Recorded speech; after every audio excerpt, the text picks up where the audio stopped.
Jelema soak. Galengan aing pejet meureun.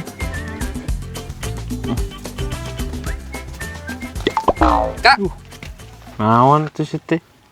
Ini sia lu lompatan di galasun. Pejet galengan si teh.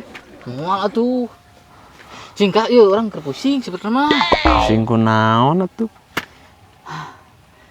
Emang gawe juga lo teu waras wae euy. Teh kumaha? Kemari aing jadi sales dipecat. Ayeuna aing gawe di PT dipecat deui wae. Teu waras ku naon? Jeung siapa digawe teh hayuh be dipecat. Kunaon kunaon? Sebenarnya mah aing bisa Kak gawe teh. Moal ge dipecat ai bisa mah meureun. Teh kumaha tuh? Yeuh, kamari teh aing teh gawe deh di PT heuh. Pan cek baturan urang. Heeh. Yeuh, engke maneh gawe nasib. Heuh. Heeh.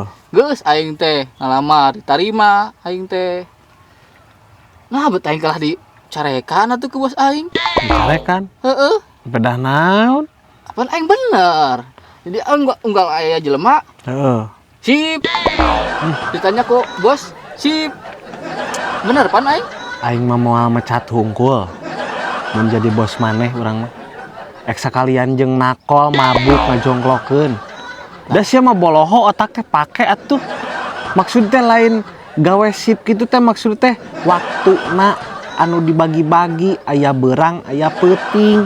Eta teh nu disebut gawe sip-sipan lain ieu mah aya jelema sip. Anjing sia. Sia mah ek gawe ka Arab ge 3 poe dipecat meureun. Pantesan ditirig-tigan si mek ngomongkeun nu kieu we hungkulnya. Ngomong we ta jeung piit. Saha nu salah? Ya sia atuh astagfirullah Gusti nu agung geus ngomong jeung piit lah. Ka mana, Kak? Ek balik.